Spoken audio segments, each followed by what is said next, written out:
s'arrêter là, mesdames et messieurs. La Côte d'Ivoire devrait être qualifiée. Mais malheureusement, un match de football, c'est 90 minutes. Mais il faut dire que les choses se passent super bien pour l'équipe ivoirienne. Les éléphants sont en train de tenir la promesse des 32e de finale. Les éléphants sont en train de vouloir make history parce que ça sera la première fois pour l'équipe ivoirienne de jouer les seconds tours du phase finale de la Coupe du Monde.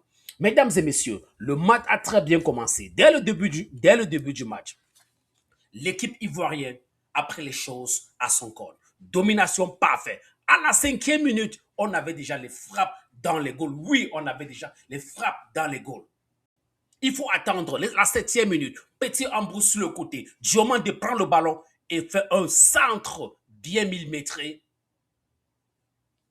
Pépé ne sort de nulle part et donne une frappe fâchée et rapide. Et le ballon se trouve dans la lucarne. Mesdames et messieurs, nous sommes là à la 7e minute. La Côte d'Ivoire mène déjà. En Côte d'Ivoire, c'est le feu, c'est la joie partout. 7e minute déjà. Mesdames et messieurs, le match continue. Une domination complète de la Côte d'Ivoire. Waouh! Ça, c'est l'un des premiers meilleurs mi-temps de l'équipe ivoirienne dans ces Coupes du Monde. Complicité parfaite entre Aman, Pépé et Doué. Et du côté opposé, entre Diomandé et Opéry. Mesdames et messieurs, la Côte d'Ivoire est dans sa grande forme. Au milieu du stade, le capitaine emblématique Kessie est au feu et au moulin.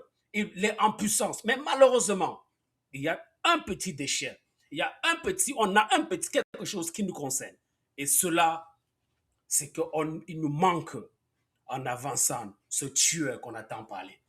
Ce Didier Drogba, ce Samuel Eto'o, ce Adebayor qui va complètement tuer le match. On a besoin de quelqu'un pour coup de marteau ce match.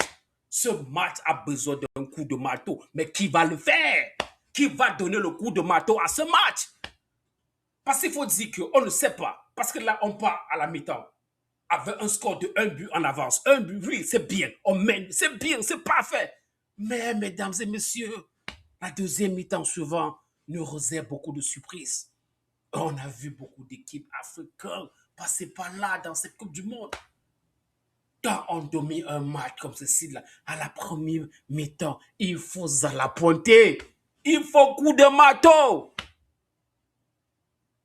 Mesdames et messieurs, quel premier mi-temps? Il faut dire que l'équipe ivoirienne est mieux organisée. Dans cette équipe, la personne qui n'a pas encore donné son 100% et il a la confiance du coach, c'est Boni l'avancant. Boni, un avançant, ça marque les buts.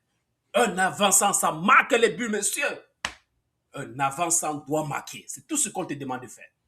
Donc les dribbles et autres, là, ça ne compte pas pour toi. Revers le drawback qui est en toi. Revers le drawback qui est en toi.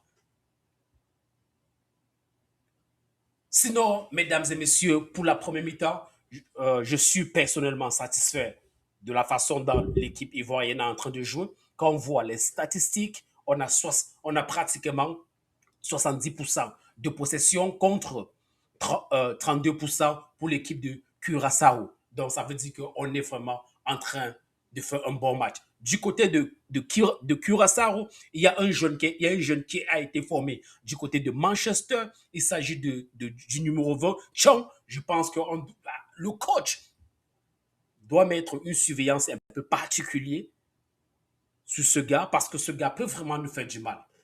Parce que le gars a eu le ballon plusieurs fois, il a avancé, mais il n'avait personne pour venir jouer avec lui. Bon, parce que là, sur la domination, la pression, et en plus de ça, il fait chaud à Philadelphia. Avant de critiquer un joueur, messieurs, il faut savoir qu'à Philadelphia, il fait extrêmement chaud en ce moment.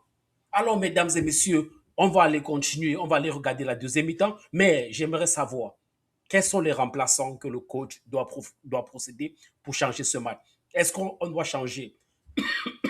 Excusez-moi, vraiment c'est chaud. Je suis dans le match. Je suis dans ce match. Et je veux que la Côte d'Ivoire se qualifie à tout prix. Cette Côte d'Ivoire doit se qualifier. On doit se qualifier par force. We can make the history. C'est aujourd'hui ou jamais. Je dis bien que c'est aujourd'hui. Ça, c'est l'opportunité. Parce que la Côte d'Ivoire, selon le classement maintenant, là, est deuxième avec 4 points derrière l'Allemagne. Et l'Équateur a 2 points parce que là en ce moment, l'Équateur est en train de faire manuel avec l'Allemagne. Et c'est une très, très bonne chose pour nous. Donc, l'Équateur a 2 points. Et le Curaçao va rentrer à la maison pendant que l'Équateur va attendre meilleur troisième. Mais on s'en fout, ça ne nous concerne pas. Ce qui nous concerne, c'est qu'on attend une grosse Côte d'Ivoire. Une Côte d'Ivoire qui va revenir avec un moral très haut. Et surtout, le coach, il doit faire les remplacements très, très calculés.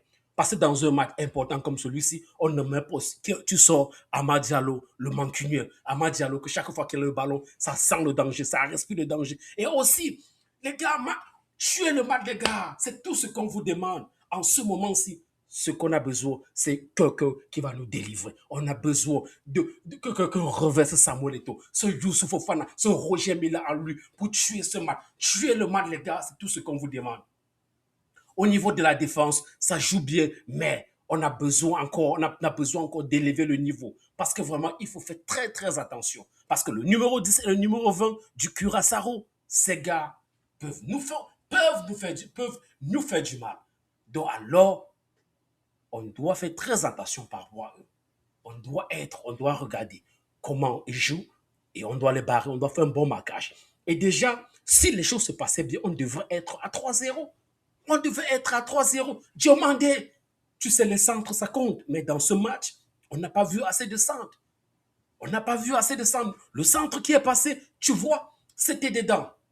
Bravo Nicolas Pepe. Quelle entrée, quelle titularisation de Nicolas Pepe.